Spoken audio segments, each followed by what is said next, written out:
Hello दोस्तों, स्वागत है आपका अपने चैनल जर्नी टू जीनियस में। आज की इस वीडियो में हम प्रीपोजिशन के पार्ट 2 के बारे में जानकारी प्राप्त करेंगे। अगर हमारा ये वीडियो आपको पसंद आए तो कृपया हमारे चैनल जर्नी टू जीनियस को सब्सक्राइब करें और वीडियो को लाइक करें, कमेंट करें एंड हमारे इस चैनल को सब्सक्राइब भी करें। तो चलिए शुरू करते हैं हमारा आज का टॉपिक, जिसका नाम है प्रीपोजिशन। पिछली वीडियो में हमने प्रीपोजिशन के फर्स्ट पार्ट के बारे में जानकारी प्राप्त की थी। इस वीडियो में हम प्रीपोजिशन के पार्ट 2 के बारे में पढ़ेंगे, जिसमें हम यहाँ पे देख रहे हैं प्रीपोजिशन ऑफ टाइम। तो आज हम समझेंगे कि इसमें यूज ऑफ एट, यानी कि एट का यूज, उसका प्रयोग कैसे किया जाता है। तो आज हम एट के बारे में जानकारी प्राप्त करेंगे। तो चलिए शुरू करते हैं यूज ऑफ एट। बात करें एट की, तो एट का प्रयोग घड़ी के किसी भी टाइमिंग को बताने के लिए किया जाता है। तो चलिए समझते हैं कैसे किया जाता है। जैसे यहाँ पे सबसे पहले हम देखते हैं घंटों के साथ, यानी आवर्स के लिए हम एट का यूज कैसे करेंगे। तो यहाँ एग्जाम्पल दिया गया है, I go to gym at 7 o'clock। इसका मतलब है कि मैं 7 बजे जिम जाता हूँ। तो जो 7 बजे यानी 7 o'clock है, यहाँ पे एक फिक्स टाइम है। तो इसके लिए हम किसका प्रयोग करेंगे, यहाँ पे एट का प्रयोग करेंगे। अब हम चलते हैं अपने अगले एग्जाम्पल पे। यहाँ पे लिखा गया है the shop opens eight 9 AM। इसका मतलब दुकान जो है वह सुबह के 9 बजे खुलती है। तो यहाँ पे जो 9 बजे है, 9 AM है, वह एक फिक्स टाइम है। तो इसके लिए भी हम किसका यूज करेंगे, यहाँ पे एट का प्रयोग करेंगे। तो आशा करता हूँ ये चीज़ समझ में आ रही होगी कि हम घड़ी की टाइमिंग को बताने के लिए एट का यूज करते हैं। अब देखिए, हम समझते हैं कि इसका यूज मिनट के साथ कैसे किया जाता है। तो मिनट्स के लिए इसके हम कुछ एग्जाम्पल के ज़रिए समझते हैं। तो यहाँ पे पहला एग्जाम्पल हमारा है, the bus will leave at 10:15। मतलब बस जो है वह 10:15 पर निकलेगी। तो यहाँ पे बस की टाइमिंग को बताया गया, यहाँ पे उसके आवर्स के साथ साथ उसके मिनट्स को भी बताया गया है। तो इस मिनट्स के लिए भी किसका यूज होता है, मिनट्स के लिए भी एट का यूज होता है। आशा करता हूँ ये बात आपको समझ में आई होगी। अब हम आगे समझते हैं। देखिए, हमारा अगला एग्जाम्पल दिया गया है, our class ends at 12:45 PM। तो हमारी क्लास जो है वह 12:45 पर ख़त्म होती है। तो यहाँ पे 12 जो है वो तो आवर्स है, बट 45 क्या है, ये मिनट्स है। तो यहाँ पे मिनट्स को बताने के लिए किसका प्रयोग किया जाता है, एट का प्रयोग किया जाता है। अब हम आगे समझते हैं। हमारा अगला यूज है सेकंड के साथ एट का यूज कैसे किया जाता है। जैसे एग्जांपल देखिए, द रॉकेट लॉन्च्ड एट 11:05 इसका मतलब ये है कि रॉकेट जो है वो 11:05 और 20 सेकंड पर लॉन्च हुआ। तो यहाँ रॉकेट के बारे में बताया गया है कि रॉकेट कब लॉन्च हुआ। तो यहाँ पे ये जो 11 है वो आवर्स को बता रहा है और जो 5 है वो मिनट को बता रहा है, जबकि ये 20 जो है वो सेकंड को बता रहा है। किसको बता रहा है, सेकंड को। इसलिए यहाँ पे किसका प्रयोग हुआ, एट का प्रयोग हुआ। आशा करता हूँ ये चीज़ें आपको समझ में आई होगी। अब हम आगे चलते हैं और समझते हैं इसके बारे में कुछ महत्वपूर्ण जानकारियाँ। अब हम देखते हैं कि कैलेंडर के किसी भी ईयर, मंथ और डेट को बताने के लिए किसका प्रयोग किया जाता है और हम इनका प्रयोग कैसे करेंगे, उनके बारे में जानकारी प्राप्त करते हैं। देखिए, लिखा गया है कैलेंडर के किसी भी ईयर, मंथ और डेट, इनको बताने के लिए हम इन और ऑन का प्रयोग करते हैं। मतलब ईयर, मंथ और डेट, इनको बताने के लिए हम किसका प्रयोग करते हैं, इन और ऑन का। तो चलिए समझते हैं कहाँ पे इन का प्रयोग होगा और कहाँ पे ऑन का प्रयोग किया जाएगा। देखिए यहाँ पे जो हमें सबसे पहले बताया गया है इन का प्रयोग, तो इन का प्रयोग दो चीज़ों के लिए होता है। पहला होता है मंथ यानी कि महीने के लिए, और दूसरा यूज होता है साल यानी किसी की ईयर्स के लिए। जब हम किसी बड़े समय अंतराल जैसे महीने यानी कि मंथ या फिर साल यानी कि ईयर की बात करें तो वहाँ पे हम प्रयोग करते हैं इनका। एक बात फिर से समझ लीजिए इसको, जब हम किसी मंथ की बात करें या फिर किसी ईयर की बात करें तो वहाँ प्रयोग होता है इनका। अब हम चलिए इसे एग्जाम्पल के जरिए समझते हैं। देखिए ईयर के लिए हम कैसे यूज करते हैं, सबसे पहले इसके बारे में जानकारी प्राप्त करते हैं। जैसे लिखा है आई वॉज बॉर्न इन 1995, तो यहाँ पे इसकी हिंदी ये हो जाए कि मेरा जन्म 1995 में हुआ था। तो अब यहाँ पे एक चीज़ ध्यान दीजिए कि जो 1995 है वो क्या है, वो एक ईयर ही तो है, और इसके साथ हमने किसका यूज किया, इनका यूज किया। तो ईयर के साथ हम किसका यूज करेंगे, इनका यूज करेंगे। अब आगे देखिए हमारा नेक्स्ट एग्जांपल है इंडिया गॉट इंडिपेंडेंस इन 1947। तो यहाँ पे कहा गया है कि जो भारत है उसको 1947 में स्वतंत्रता मिली। तो यहाँ पे ये जो 1947 है ये क्या है, यह एक ईयर है। क्या है, एक ईयर है, और इसके लिए हम किसका यूज़ करेंगे, इनका यूज़ करेंगे। अब हम आगे समझते हैं। देखिए अब हम समझते हैं कि मंथ के लिए हम इनका यूज़ कैसे करेंगे। तो यहाँ पे एग्जाम्पल के जरिए हम समझते हैं। जैसे कहा गया है माई बर्थडे इज़ इन अगस्त, तो यहाँ पे जो अगस्त है वो एक मंथ का नाम है। इसका मतलब ये है कि मेरा जन्मदिन कब है, अगस्त में है। तो यहाँ पे एक चीज़ ध्यान दीजिए, जो अगस्त है वो एक मंथ ही तो है, और मंथ के साथ में हम किसका प्रयोग करते हैं, इनका प्रयोग करते हैं। अब हमारा अगला एग्जाम्पल है it rains a lot in July. तो यहाँ पे इसका मतलब होगा कि जुलाई में बहुत बारिश होती है। तो जुलाई क्या है, जुलाई बेसिकली एक मंथ है, और मंथ के लिए हम किसका यूज़ करेंगे, इनका यूज़ करेंगे। अब हम चलते हैं डेज़ के लिए, समझते हैं डेज़ के लिए हम किसका प्रयोग करेंगे। देखिए बात करें डेज़ की, तो डेज़ के लिए हम ऑन का प्रयोग करते हैं। जैसे यहाँ पे लिखा है I will meet you on Friday. तो यहाँ पे एक चीज़ देखिए, यहाँ फ्राइडे क्या है, फ्राइडे एक दिन है, और डे को दर्शाने के लिए हम किसका यूज करते हैं, ऑन का। तो जब भी दिन आए तो उसके लिए हम किसका यूज करेंगे, ऑन का यूज करेंगे। तो यहाँ पे लिखा है I will meet you on Friday, तो इसका मतलब ये हो जाएगा कि मैं आपसे शुक्रवार को मिलूँगा। तो जब भी दिन का नाम आए तो उसके लिए किसका यूज होगा, ऑन का यूज़ होगा।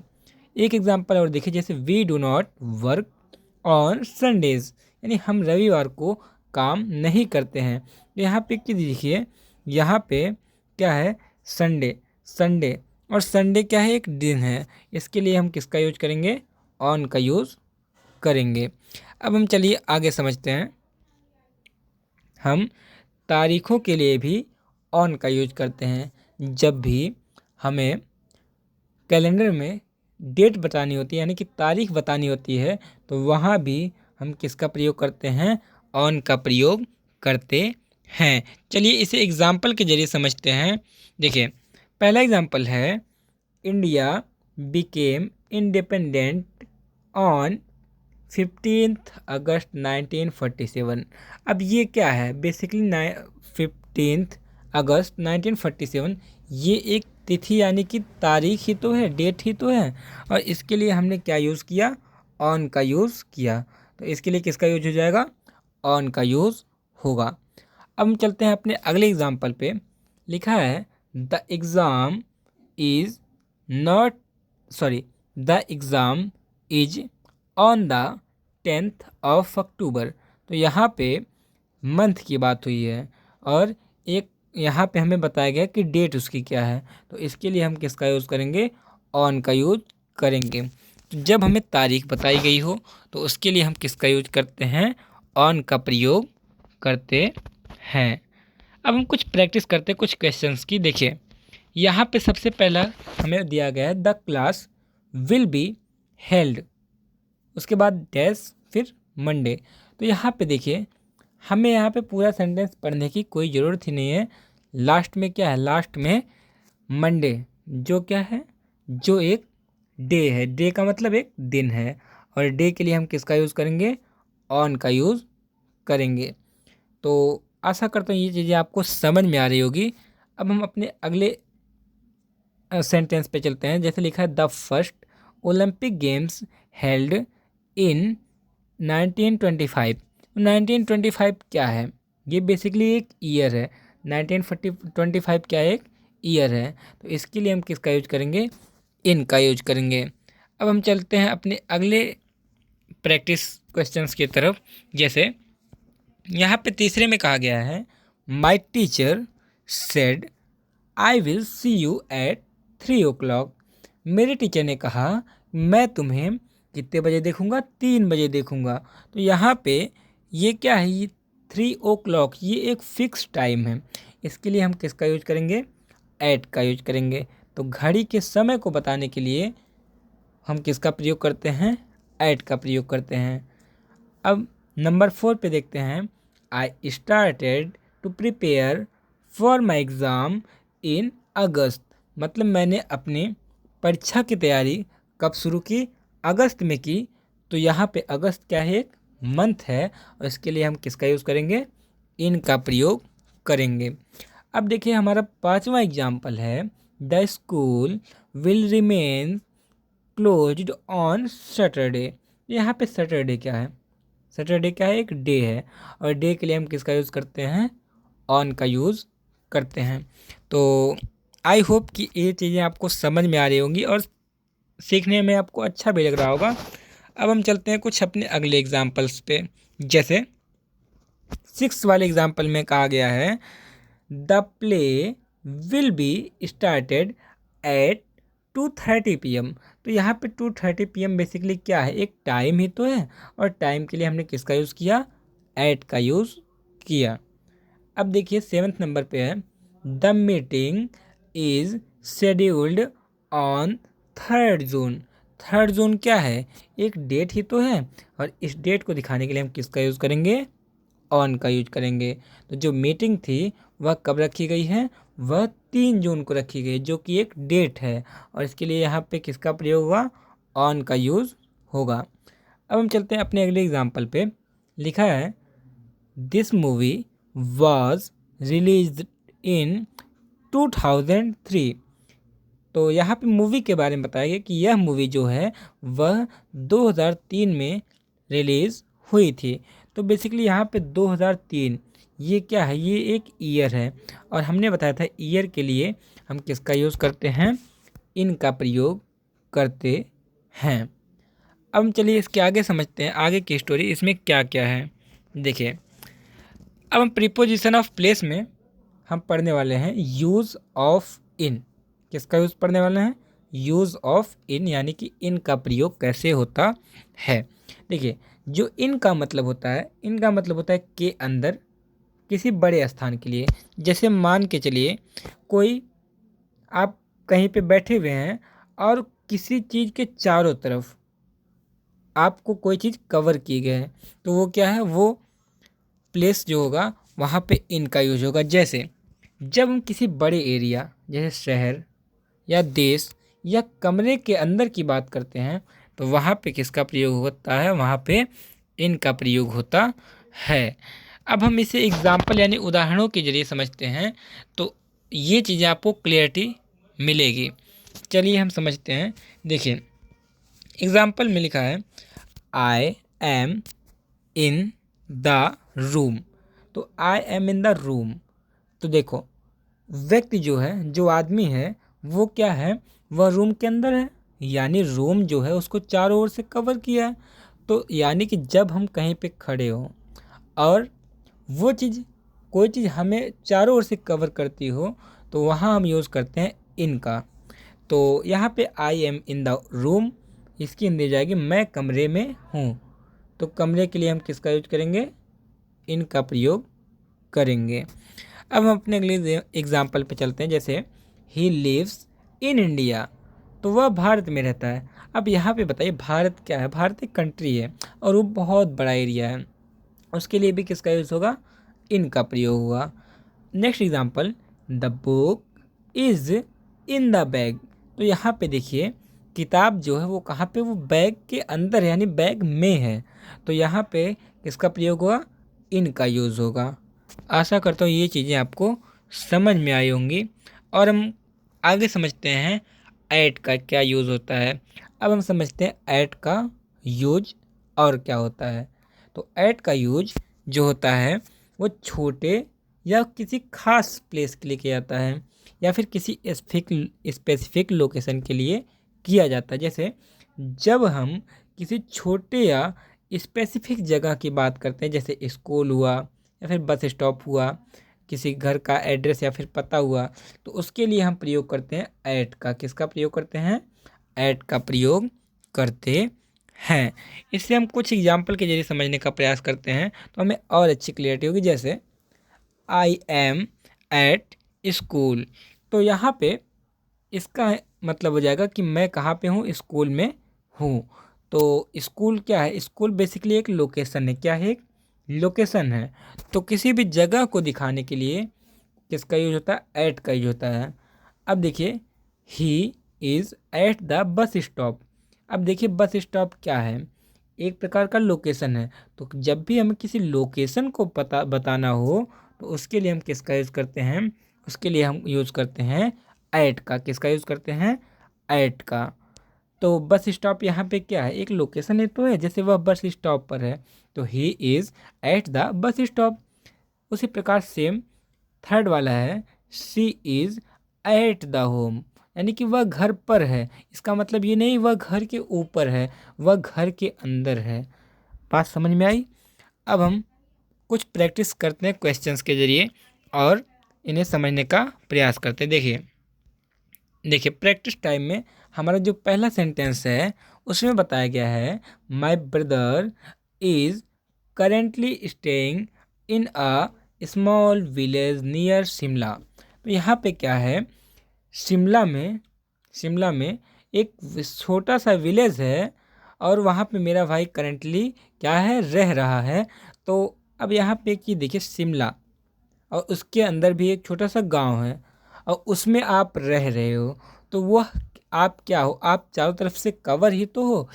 जब आप चारों तरफ से कवर हो तो वहाँ किसका यूज़ होगा? इन का यूज होगा। अब देखिए next example, I will meet you, मैं आपसे मिलूँगा at the entrance of the mall, mall में। तो अब यहाँ पे एक चीज़ देखिए, मॉल जो है वो एक क्या है? वो एक लोकेशन है।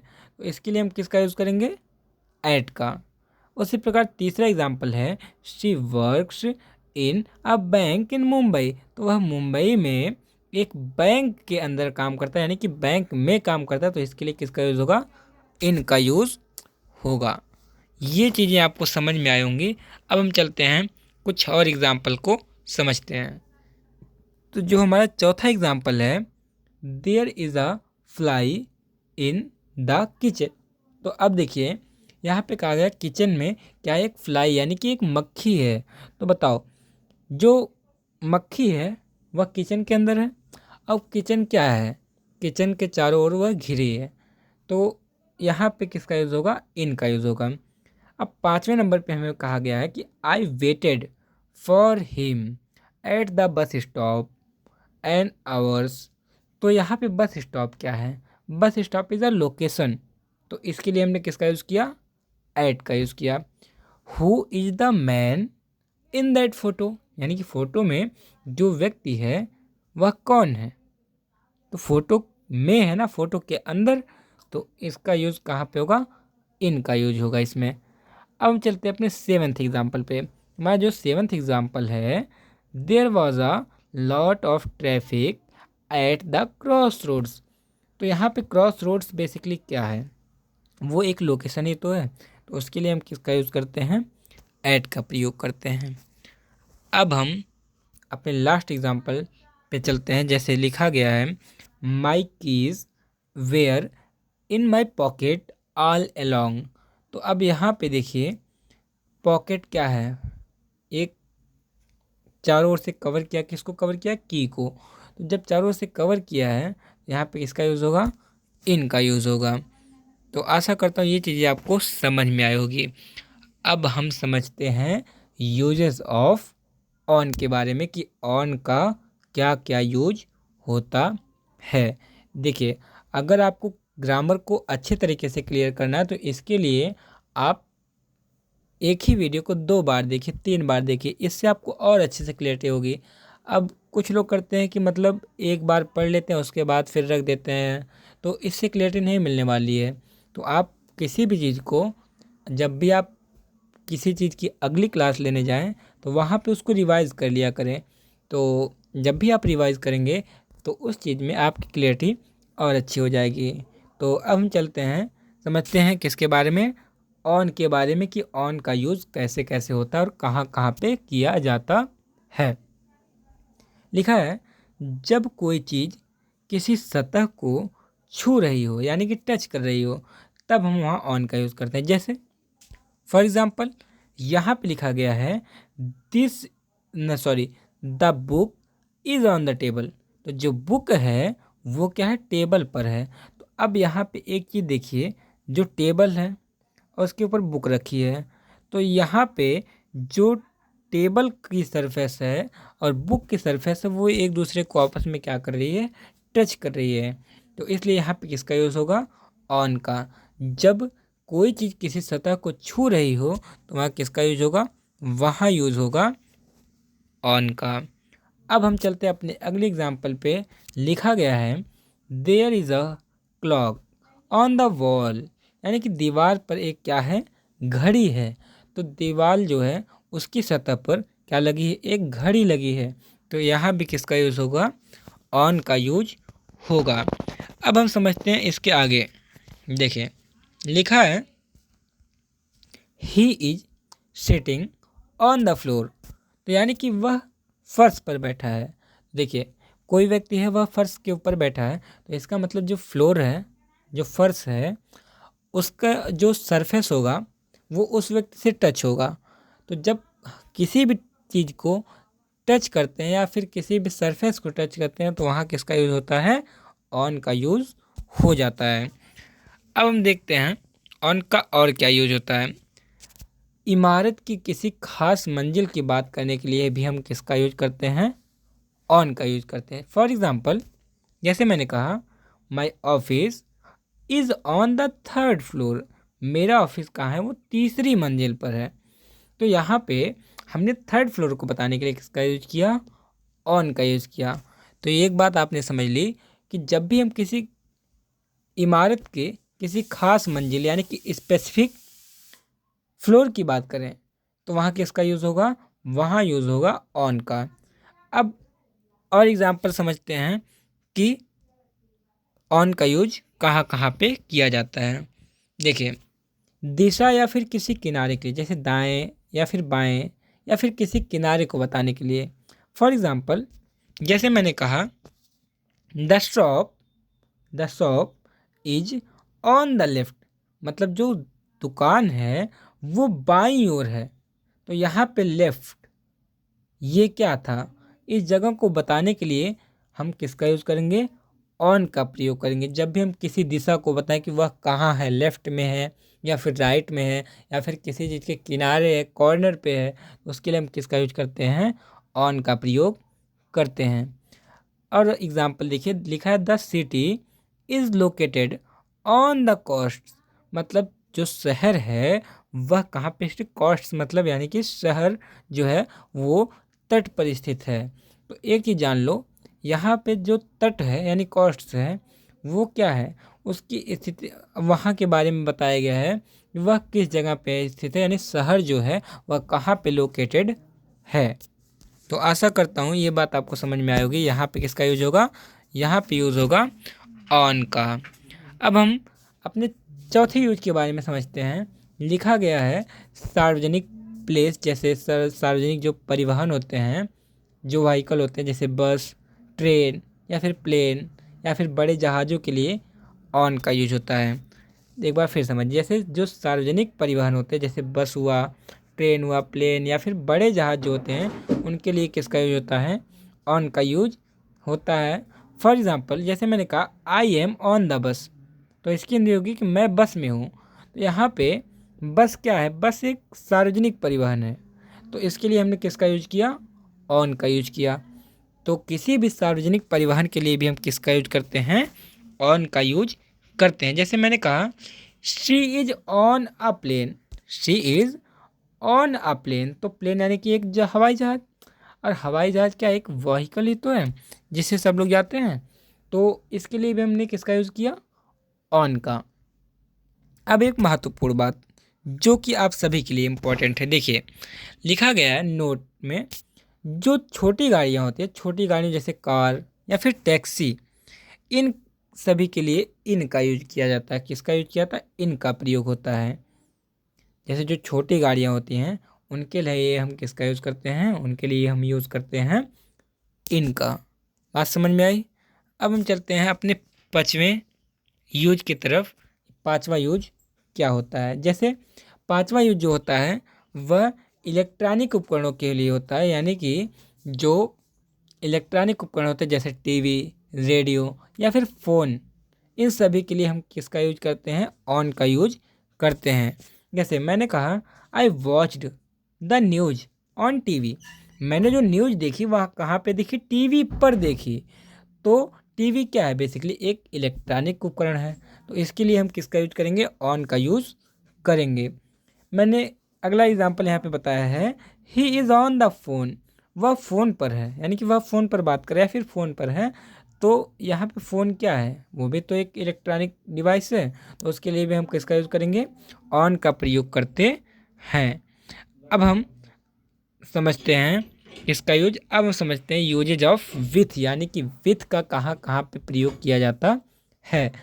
तो अब हम समझते हैं विथ का यूज हम कैसे कैसे करेंगे और उनका प्रयोग कहाँ कहाँ पे होता है।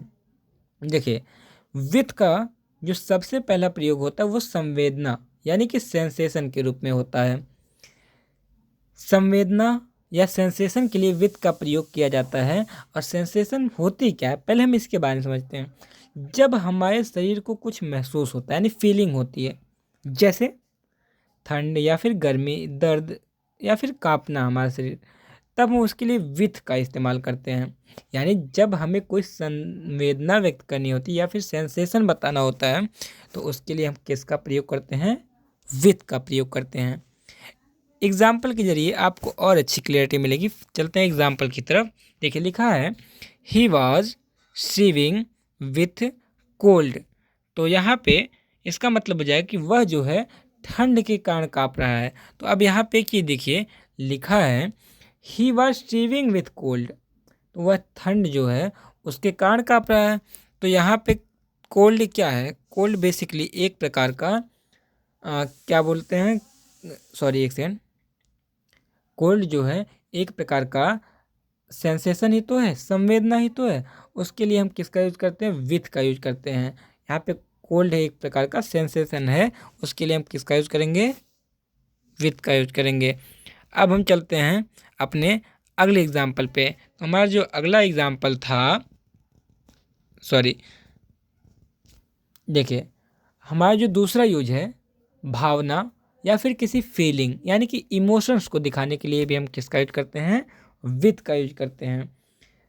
फॉर एग्जाम्पल जैसे मैं आपको बता दूं, जब हम किसी तीव्र भावना जैसे खुशी या फिर गुस्सा, डर या फिर गर्व से वशीभूत होकर कुछ कार्य करते हैं, तब विथ का प्रयोग होता है।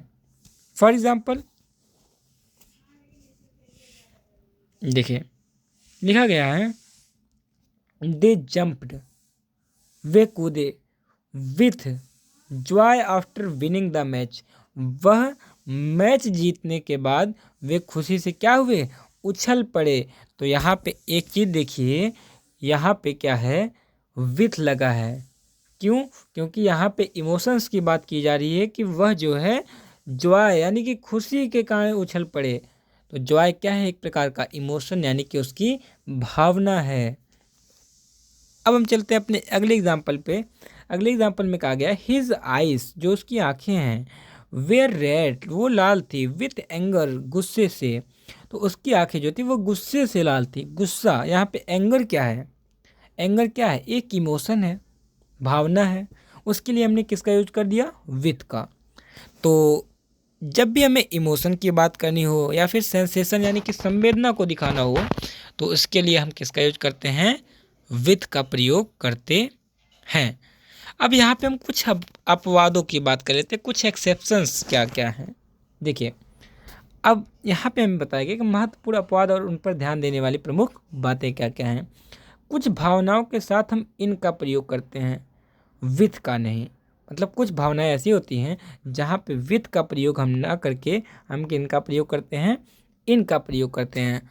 और यह उस स्थिति को दर्शाता है जिस स्थिति में व्यक्ति है, जिस हालत में व्यक्ति है। इसे एग्जाम्पल के जरिए हम समझते हैं।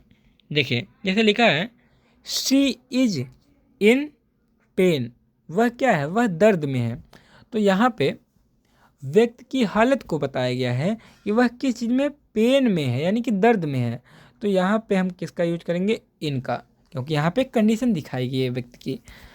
अब देखिए, जब हम किसी खास भावना के कारण, जब किसी खास भावना के कारण किसी व्यक्ति की मृत्यु हो जाए या उसको कोई बीमारी हो जाए, तो अक्सर वहाँ पे ऑफ का यूज होता है या फिर फ्रॉम का यूज होता है। जैसे ही डाइड, वह मर गया, ऑफ शेम, शर्म के नाते या फिर शर्म से। तो अब यहाँ पे एक चीज़ देखो, जो शेम है वो एक भावना है और उसी के कारण वह क्या हो गया? वह मर गया। तो यहाँ पे हमने किसका यूज़ किया? ऑफ का। ये बात आपको समझ में आ रही होगी। तो कुछ एक्सेप्शंस होते हैं। अब देखिए, हम विथ का प्रयोग पास होने यानी कि पोजेशन या फिर साथ होने, प्रेजेंस या फिर इन सभी चीज़ों के संदर्भ में भी करते हैं। तो विथ का यूज दो तरीके से और किया जा सकता है, पास होने के सेंस में यानी कि पोजीशन के सेंस में, या फिर साथ होने, कोई चीज़ हमारे साथ हो, प्रेजेंस के सेंस में भी करते हैं। देखिए, अब सबसे पहले हम समझते हैं कि पास होने के अर्थ में यानी पोजीशन के अर्थ में हम कैसे करते हैं, हैविंग के अकॉर्डिंग कैसे करते हैं। तो चलिए समझते हैं इसे एग्जाम्पल के जरिए। एक सेकेंड, देखिए यहाँ पे क्या है, पहला एग्जाम्पल है I do not have any money with me right now. तो यहाँ पे इसका मतलब हो जाएगा मेरे पास इस वक्त पैसे नहीं हैं, इस वक्त मेरे पास पैसे नहीं हैं।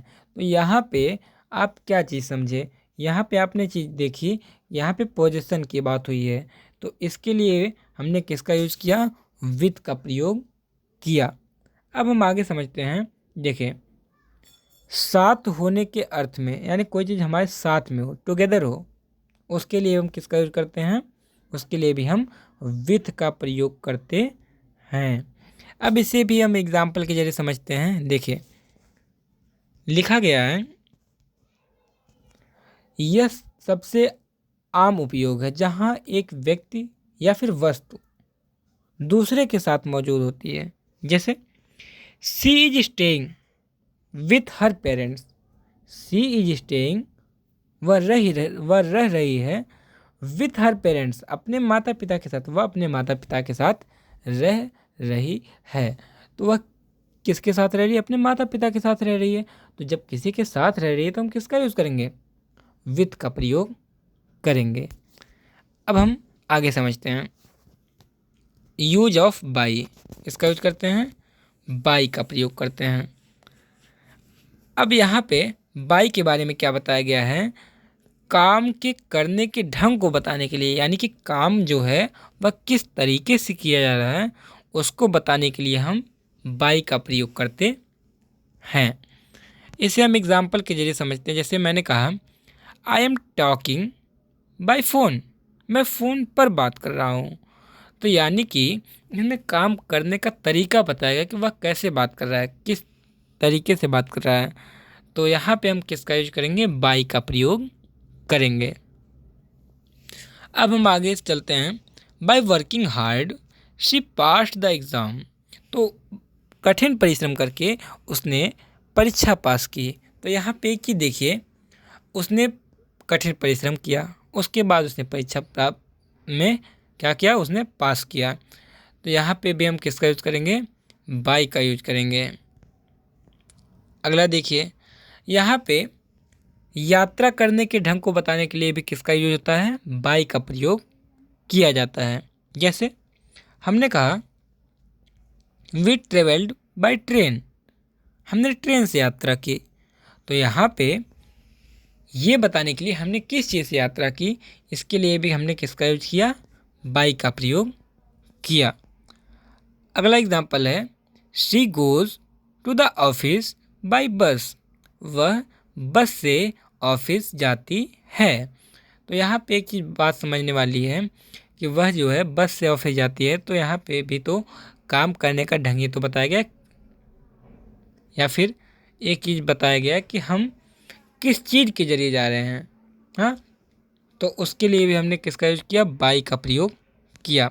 तो आशा करता हूँ ये वीडियो अगर आपको पसंद आया हो तो कृपया हमारे वीडियो को लाइक करें और हमारे चैनल को सब्सक्राइब करें और वीडियो के नीचे एक प्यार सा कमेंट ज़रूर करें। Thank you.